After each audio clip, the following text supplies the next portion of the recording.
This is a solemn but glorious hour. I wish that Franklin D. Roosevelt had lived to see this day. General Eisenhower informs me that the forces of Germany have surrendered to the United Nations. The flags of freedom fly all over Europe.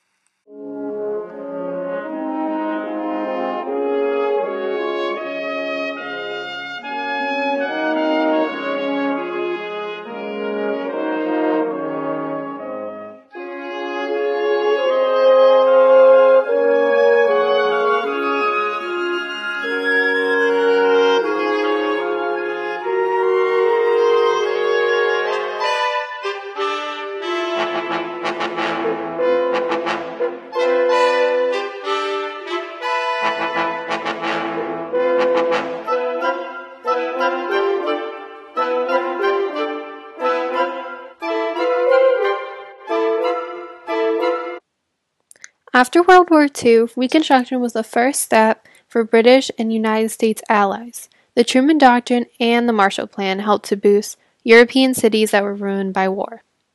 Although they had their fair share of complications, these plans would later rebuild economy and industry throughout Western Europe.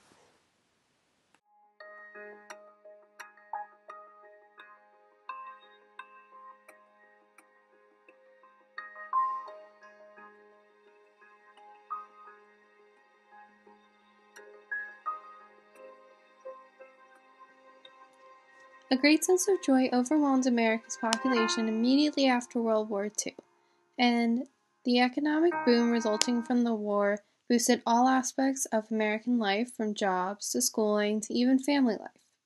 Along with the economic boom came the baby boom after veterans came back to the prosperous manufacturing jobs. Family life was built on the foundations of the new suburbs as well.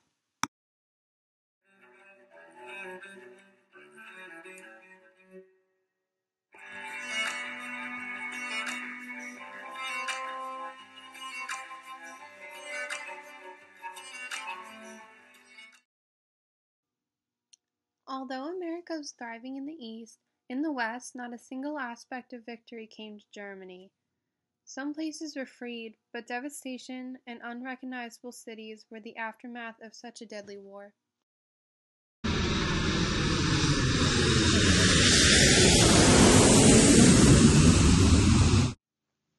The Allies became divided shortly after World War II, and therefore the land was divided.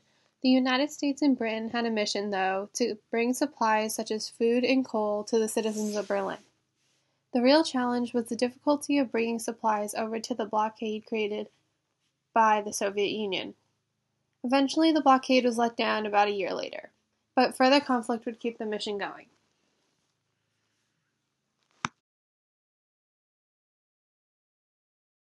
Drafted, or did you enlist? I was first drafted in January 1946, and then I enlisted. Why did you enlist? Because at that time the Japanese were all being put in the army and sent out to the South Pacific, and I didn't want to go to the army, and I didn't want to go to the South Pacific. So the government says, Eldo, if you join for 3 years, we'll give you your choice of branch of service, and we'll give you where you want to be stationed at overseas. I says, fine, I want the Air Force, and I want to go to Germany. Where were you located?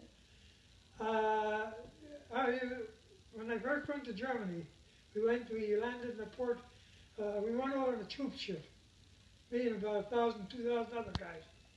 And we landed in a place called Bremerhaven. From there we were trained overnight down to a place called Fürstenfeldbruck, down south of Munich. We called it in the service, Repo Depot, replacement depot. There were all the replacement put in, and the units from Germany would come down to there and interview who they wanted to replace their soldiers that were leaving. So from there I was interviewed, and a lieutenant came down, and he liked my resume, was what I had, so for what I did, and he picked me for his organization. The organization was called AACS, Airways and Air Communication, Airways and Air Communication Service.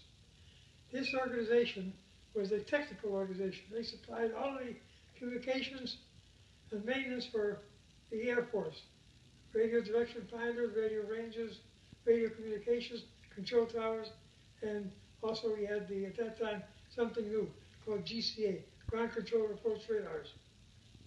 And we were stationed in Wiesbaden.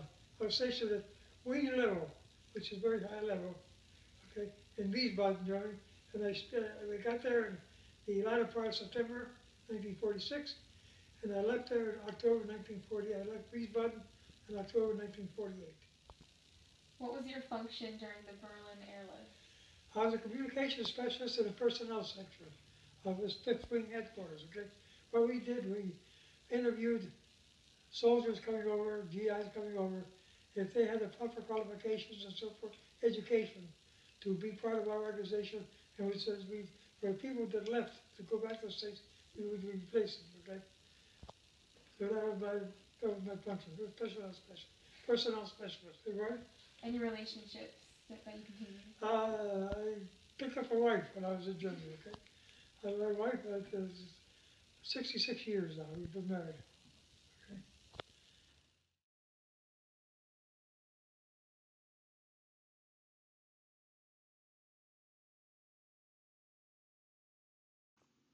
So hopefully Mr. Cognetti has further clarified just how the Reconstruction in Western Europe came about, and the solution for turning this rubble into strong economy and industry can be summed up by the understanding of two crucial documents.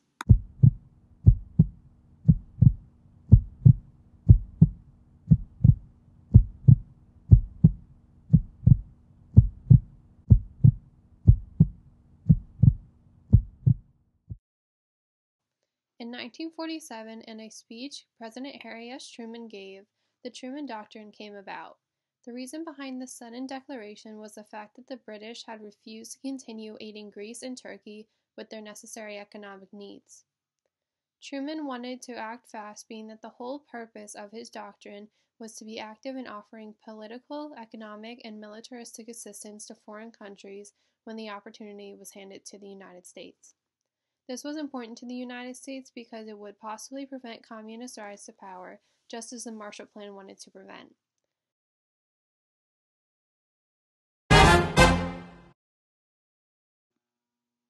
The rubble that was left of Germany and other parts of Europe began to be economically reconstructed by the guidelines of the Marshal Plan, as well as the Economic Cooperation Act passed by Congress in March 1948.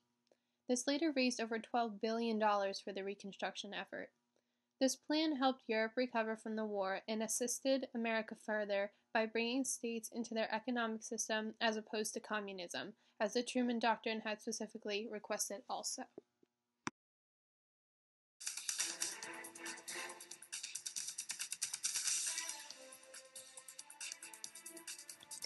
So now we can hopefully say that we know the following.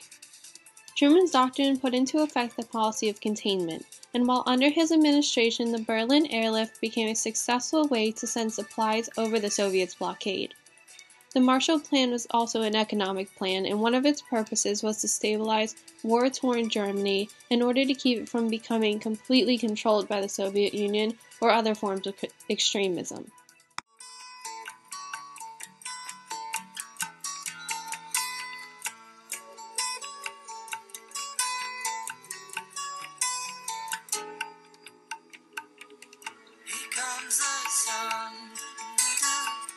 Here comes the sun, I say, it's all right.